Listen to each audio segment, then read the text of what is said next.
Assalamualaikum warahmatullahi wabarakatuh. Kembali lagi bersama saya Raja Ramoza. Pada video kali ini saya akan menjawab 3 soal untuk memenuhi UTS sistem operasi. Baiklah, langsung saja ke soal yang pertama. Nomor 3. Jelaskan apa yang dimaksud dengan deadlock dan jelaskan 4 kondisi yang dapat digunakan untuk mencegah deadlock. Jawabannya adalah deadlock dalam artian sebenarnya adalah jalan buntu. Kebuntuan yang dimaksud dalam sistem operasi adalah kebuntuan proses. Situasi proses yang saling menunggu untuk waktu yang tidak pasti karena sumber daya yang tidak tersedia dan sedang digunakan oleh proses lain. Selanjutnya, 4 kondisi untuk mencegah deadlock. Yang pertama ada prevention 1. Kondisi ini mengatasi deadlock dengan cara memastikan paling sedikit satu penyebab deadlock tidak berlaku atau tidak terjadi. Kemudian mutual exclusion. Membuat file spool untuk resource yang digunakan bersama-sama. Hold and wait. Memaksa sebuah proses untuk melepaskan resource yang dimilikinya ketika meminta resource baru. Kedua yaitu prevention 2. Circular waiting. Memberikan penamaan resource berdasarkan urutan atau level. Kemudian non-preemption. Membolehkan adanya preemption. 3. Avoidance. Kondisi ini mengatasi deadlock dengan cara sistem menolak request terhadap resource yang berpotensi deadlock. Algoritma Banker, resource manager menolak proses yang meminta resource yang berpotensi deadlock. Jika ada permintaan resource yang maksimum digunakan, maka proses tersebut akan dipaksa untuk melepaskan resource yang sudah dimilikinya. Perlu adanya informasi tambahan.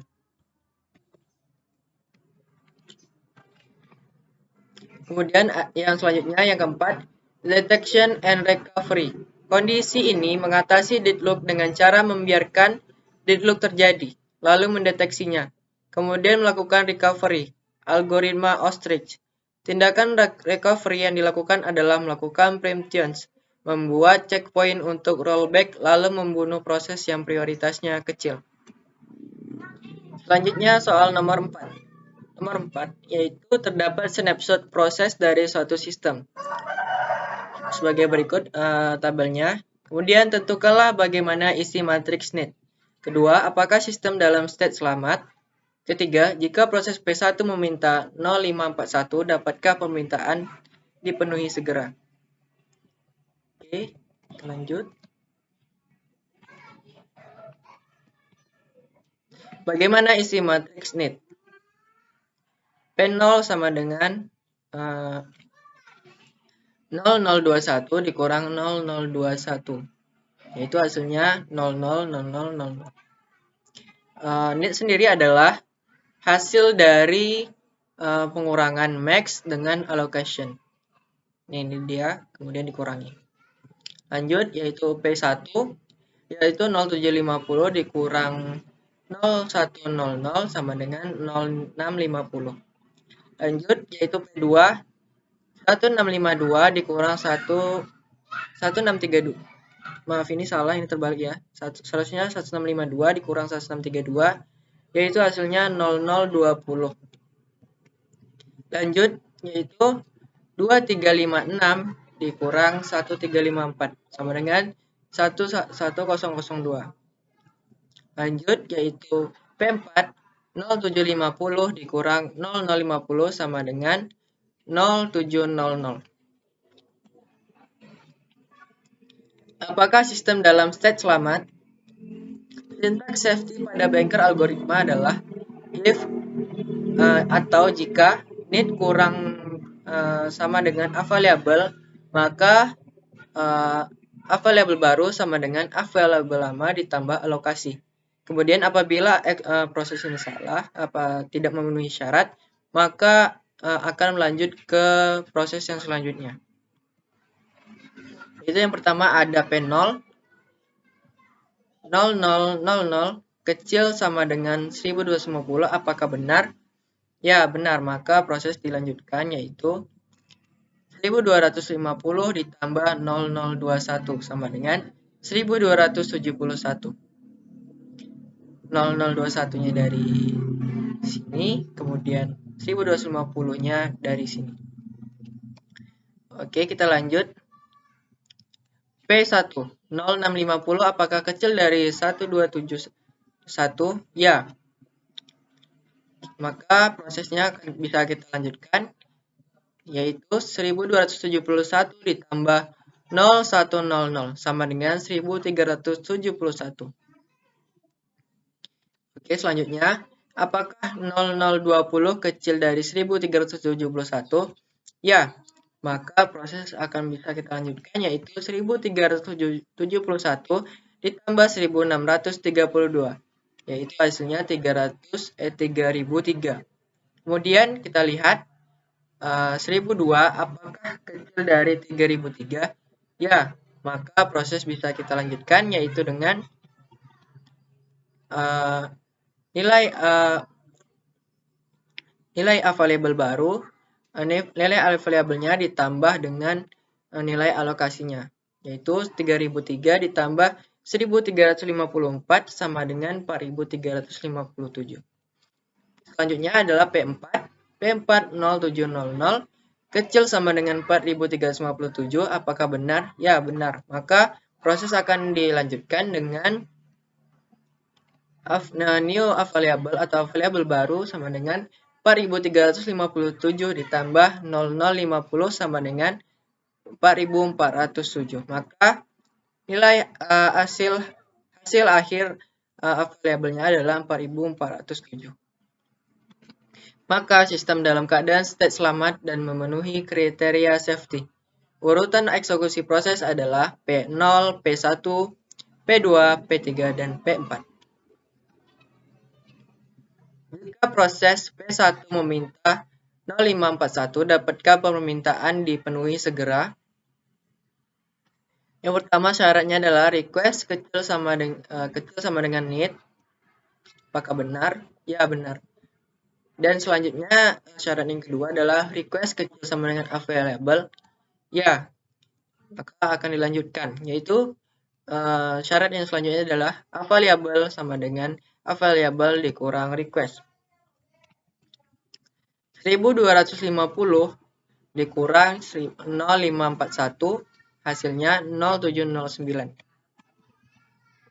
Oke, kita masukkan di sini. Lanjut.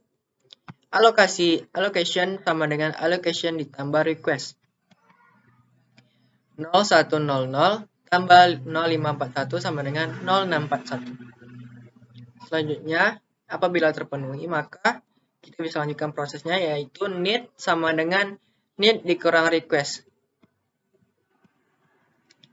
yaitu 0650 dikurang 0541 sama dengan 0109. Oke, lanjut ke soal yang berikutnya. Kita lanjutkan yang ini tadi. Algoritma kita untuk menentukan algoritma safety-nya, apakah algoritma tadi selamat atau tidak, yaitu dengan need kecil sama dengan available, new available sama dengan available ditambah allocation. Hal ini terjadi, ini bisa dijumlahkan apabila ini memenuhi syarat. Oke, lanjut. P0 sama dengan 0000 kecil sama dengan 0709. Apakah benar? Ya, benar. Maka eksekusi bisa dilanjutkan, yaitu 079 ditambah 0021 sama dengan 0730. Selanjutnya P1 0109 kecil sama dengan 0730. Apakah masuk dari syaratnya? Ya. Maka dapat kita proses, yaitu 0730 ditambah 0641 sama dengan 1371. Selanjutnya, apakah 20 kecil sama dengan 1371? Apakah benar? Ya, benar. Maka eksekusinya kita lanjutkan, yaitu 1371 ditambah 1632 sama dengan 3003. Lanjut, yaitu P3, 1002 dikurang kecil sama dengan 3003. Apakah benar?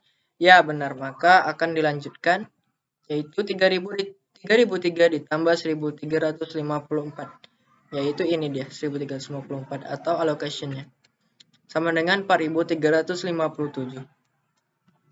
Selanjutnya, P4. 0700 atau 0700 kecil sama dengan 4057. Apakah benar?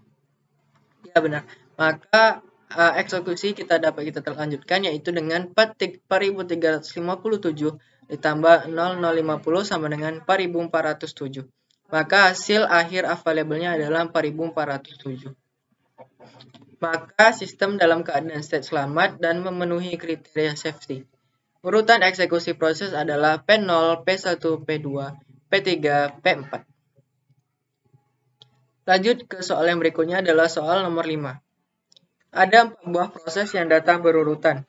Hitunglah waiting time rata-rata dan turnaround time dari keempat proses tersebut dengan menggunakan algoritma SJF.